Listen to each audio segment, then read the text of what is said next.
Welcome to Garden Delights. I'm Susan Howington, Family Consumer Science Agent with the Henry County Cooperative Extension, partnership with the University of Georgia Cooperative Extension. Today we're going to talk about apples, and Frank is going to tell us more about apples and how to grow them on those trees. So we'll see you back in just a little bit on Garden Delights.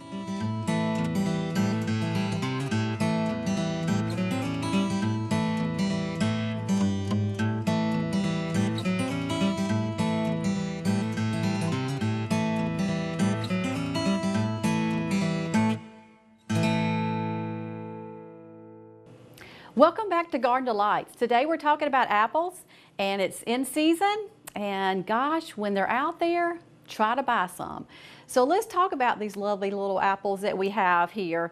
You know, there's different types of apples for different types of baking, or the kind that you just want to pick up and crunch on.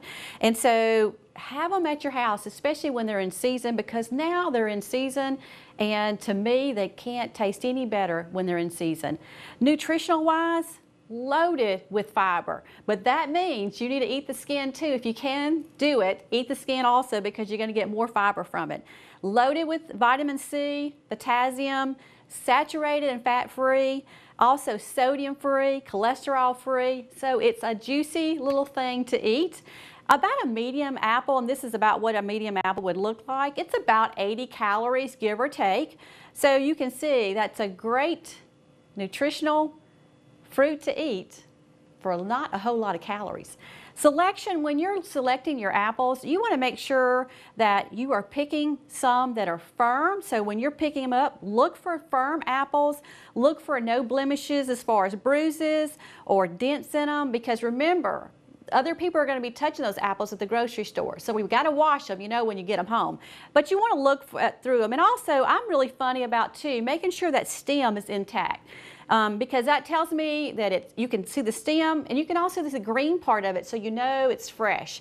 So buy the apples when they're fresh. Now, storage-wise, apples can store a good long time. They can, you can keep them on your counter for 3 to 4 weeks, depending if you have a cool, dry place to put them in. If you don't, you may want to put them in your refrigerator. And once you put them into your refrigerator, they're going to take away, to me, some of the taste of that good old apple. But they can set out, and they freeze wonderfully. So if you are not going to eat that apple, and somebody gave you a bunch of apples from a tree, you want to see what you want to do with them pretty quick, like freeze them or eat them or bake with them and freeze them later. So they do freeze well, but I will tell you that once they hit the air, they're going to have that antioxidant part of it, and they're going to turn that brown color. But they are awesome to eat. Have them out on a counter, because it's great, because people will grab them and go if you have them out for them. So put an apple in that lunch the next time you're out. When people are trying to make different things, they're wondering how many apples will make about a pound. So about 3 medium apples, which is what you see here, is going to be about a pound of apples. So if you're trying to bake something, you're looking for the poundage, about 3 medium is what you're going to be looking for. So when we come back, we'll hear from Frank. He's going to be talking about those fruit trees and apple trees, and telling you more information about how to grow a great apple tree. And we'll come back from there and make a great muffin for you next. So we'll see you back in just a little bit on Garden Delights.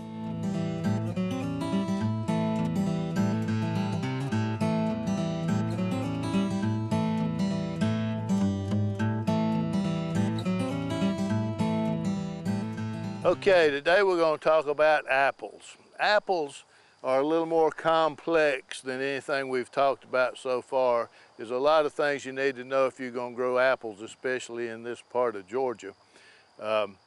They don't grow true to form. If you try to plant apple seeds like Johnny Appleseed did, the apples you get will not be the same as the ones on the tree. There is some possibility you might get some that are good, but the bigger probability is you will not get some that are good. And so planting from seed is not generally done at all. They are propagated, that they get the varieties that they want to get the good apples from. They'll take the scion wood, which is the apple bearing part of the tree. They will match that up with a root stock. that is suitable to grow the tree. So in selecting apples to grow in this part of Georgia, you need to pay attention to rootstocks. You need to pay attention to the scion wood that's being used. The University of Georgia has got a very good brochure that you need to become familiar with, or you can come by the office and get one of them.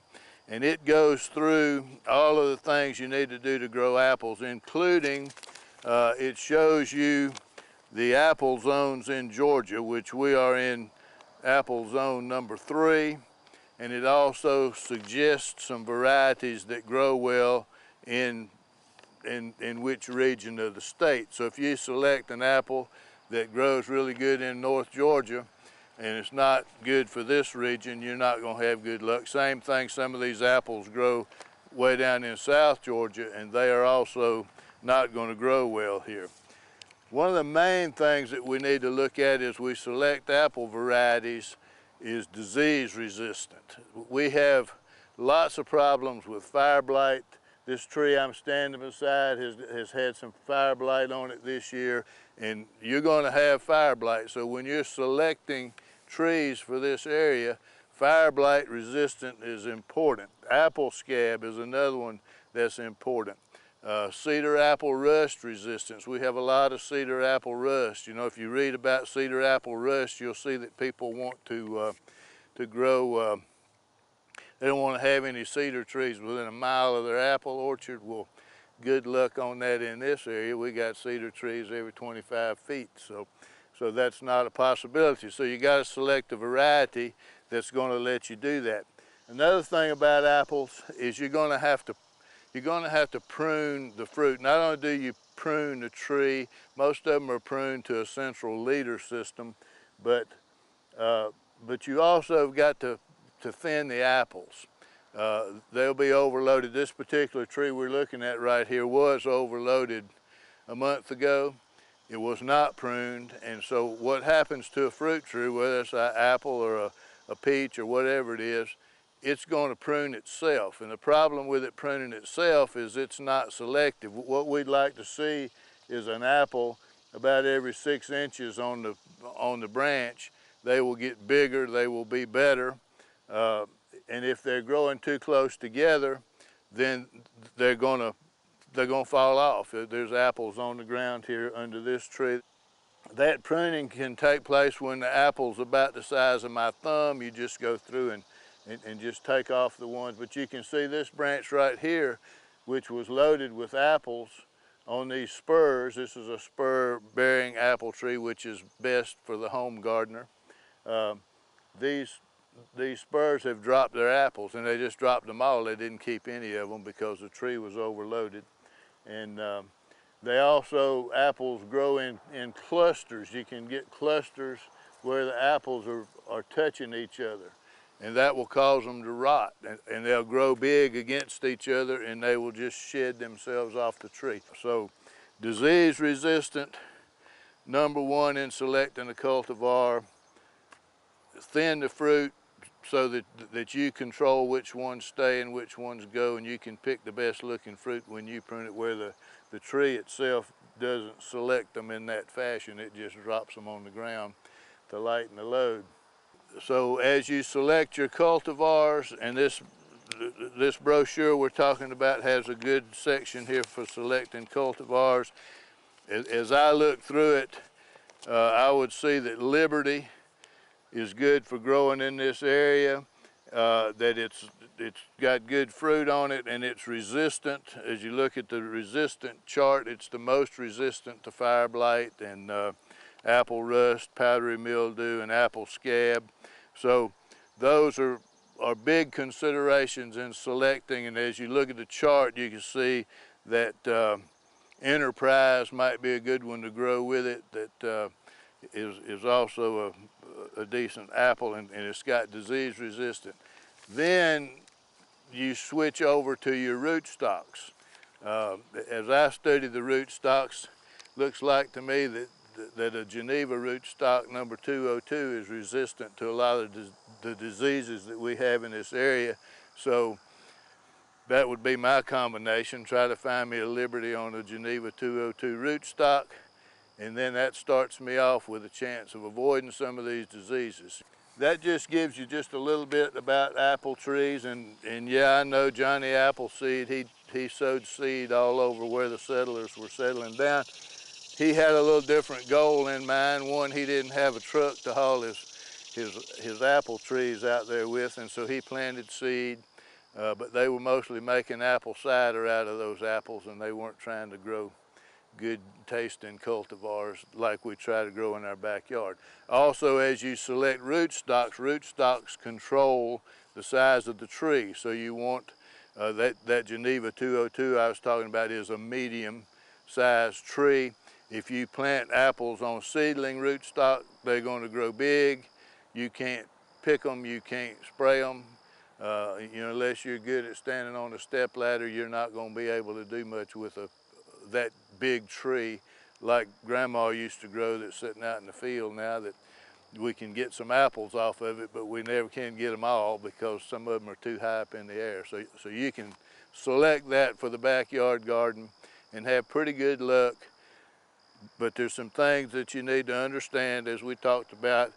Get one of these brochures, study it. Now I promise you, if you go to one of these stores that's selling apple trees around here and tell them you want a Liberty apple tree on Geneva 202 rootstock, they will probably not know what you're talking about. So you need to get your terminology right, and you might need to deal with people that supply apple trees to apple orchards and that kind of thing, so you get that expertise, because it may not exist everywhere that apple trees exist. So we've got apple spray guides, we've got apple literature about how to grow them, but you got to be willing to study a little bit and select some that don't have fire blight and don't have apple rust and all those things.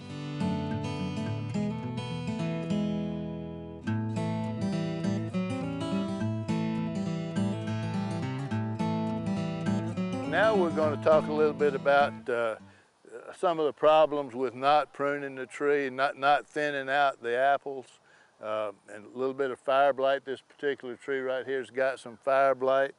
I'm gonna cut it back. What you would do with fire blight a little earlier than this, when you first see it, is cut it about 6 inches below the dead spot. Then you can use some tetramycin or some bactericide like that to try to help control it. But nothing beats selecting varieties that are resistant to it. So I'm gonna cut this branch off right here that's got the fire blight on it.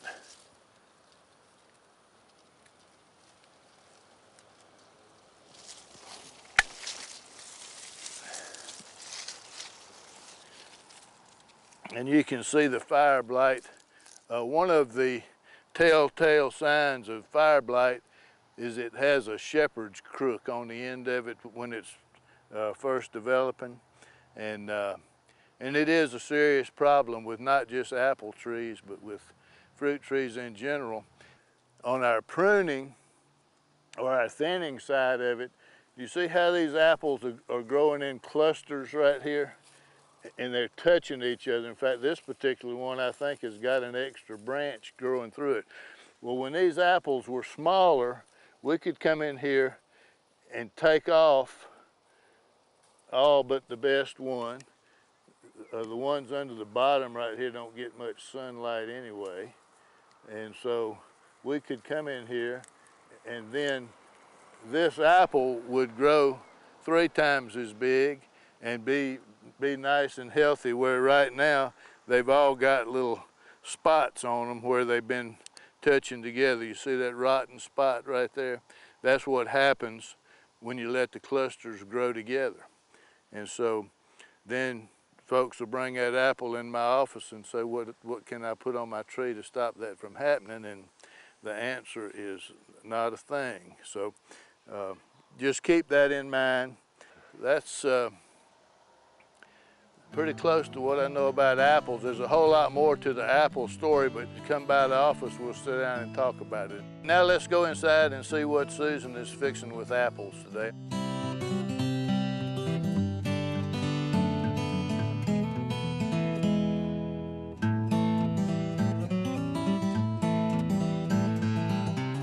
Welcome back to Garden Delights. I bet now you want to get you an apple tree to plant it. So now let's talk about what we're going to make that's so tasty and it smells wonderful, and this is apple pecan muffins. So I thought about seasoned apples, what would be better than a muffin with apples in it? So what I have, and I'm doing a quick deal today, this is an apple recipe that's very simple because I am using a cake mix. This is a spice cake mix that I'm using, so this is already in the bowl. And what I'm also going to add to that cake mix is a half a teaspoon of, this is pumpkin pie spice. So I'm just going to go ahead and put that in there because I really want it spicy and I want it to really spice those apples up. You're also going to add 2 eggs. So I'm going to go ahead and put my eggs in. And we're also going to add to this, we're going to add 3/4 cups of apple juice. So I'm going to add that to it. And I am going to go ahead, see if I can set this over here. See if it'll stand. I'm going to go ahead and put the apples in too. And this is about a 1/2 cup finely chopped apples.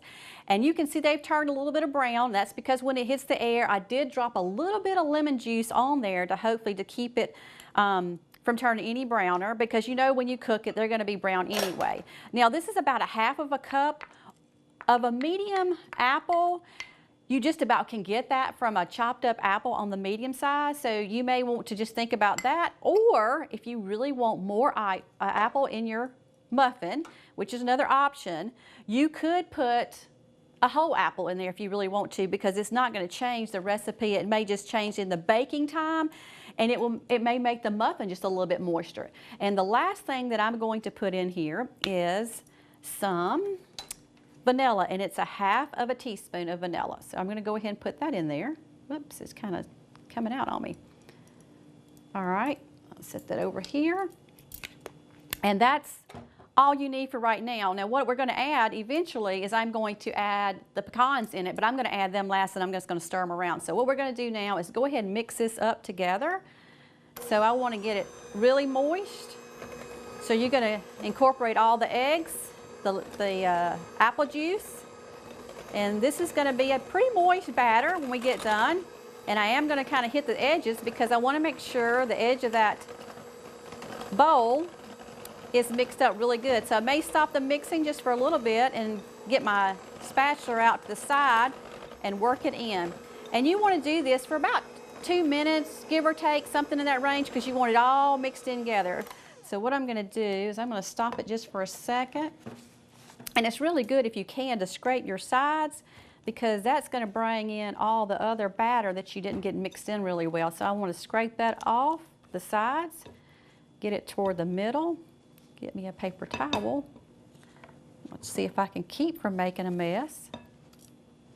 Lay that here. And I'm going to mix some more. And this is about medium speed is all you want. So I'm just going to make sure I hit the edge just a little bit to work in the rest of the powder of the cake mix. And we're just going to mix it. And this is going to make about 24 muffins. And you're going to need to put your oven at 350, and depending on your oven, it's going to probably take about 17 to 20 minutes for it to bake. But you need to watch it, because it could go quicker than 17 to 20 minutes. So you want to make sure you're watching it, because you don't want to overcook these wonderful muffins. And once you get done, and I said it would make 24 muffins, you will want to maybe freeze some and bring them out on one cool morning. If you like coffee, what a wonderful way to start the morning, with a apple pecan muffin and a cup of coffee. So what we're going to do now is we're going to pour in the pecans, and these have been toasted because I want a little bit of a crunch to them, so they've been toasted a little bit. So you want to toast them if you can. If you don't want to, you don't have to, but I like them because it gives a little crunch to it.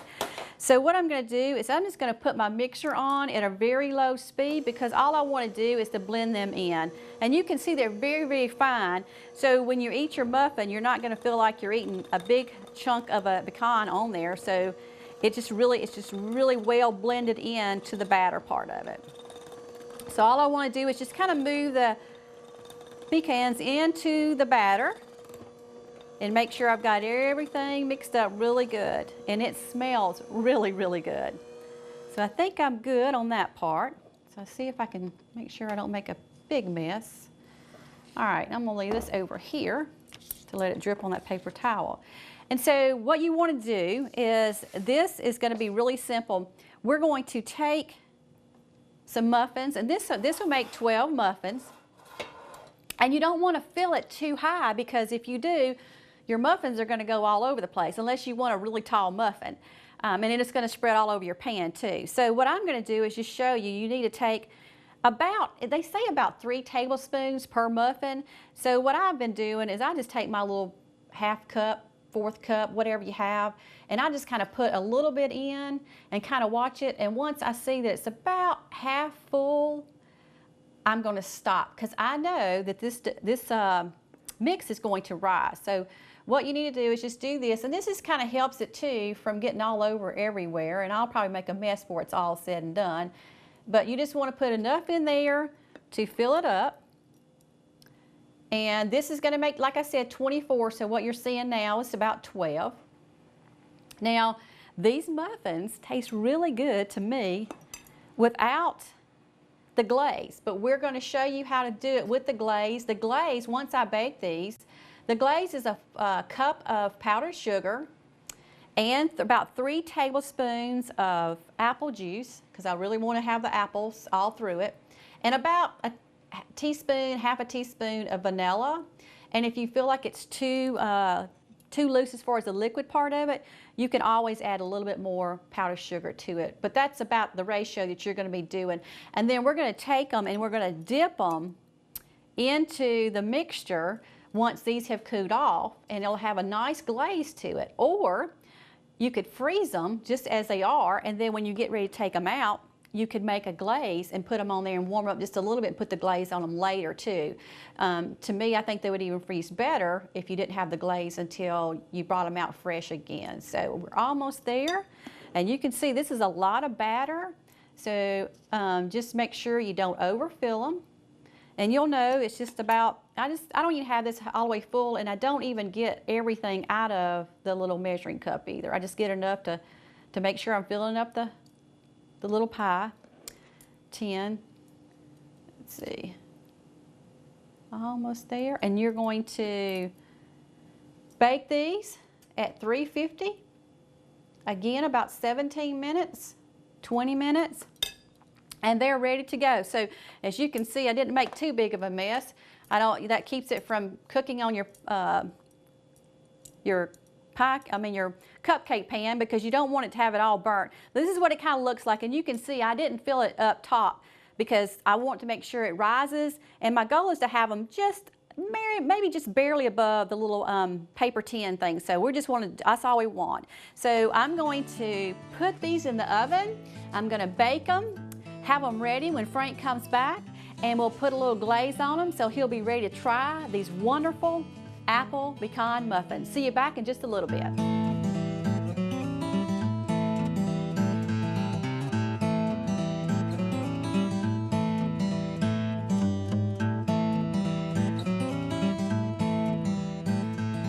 Welcome back to Garden of Lights. Frank is with us, and I just have glazed some of the muffins, Frank, but right. I want to show how easy it is. You just dip it in, and once you dip it in, kind of let the excess come off, then you set it over to the side, and it's going to dry. So it's so simple. Right. And to me, this is the easiest way to make it smooth and look good, because you don't have to take a knife or anything else, and really, if you do it right, you don't even get it on your fingers. So there is 3 more. That would be half the fun. I know it, I know it. So, you ready to try one? Let's try one. Let's do it. Here you go. They smell good, don't they? Yep. Can't get it. You can't get your get a hold of my paper. Got it? Should have rehearsed. Yeah, we should have. All right. I'm going to taste from the bottom up. That is good. Good. The legs part's good too. Mm-hmm. And I'll tear a little bit of my paper towel if you need it. All right. We It had doesn't overpower it.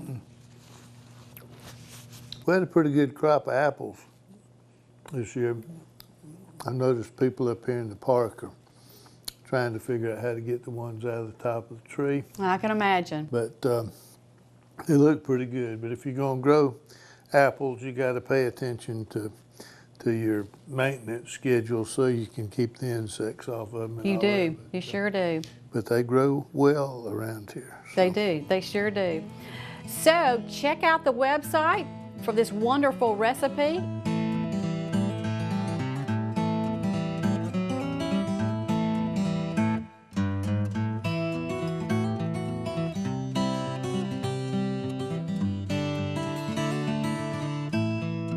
And Frank and I will see you next time on Garden Delights. And you know what they always say?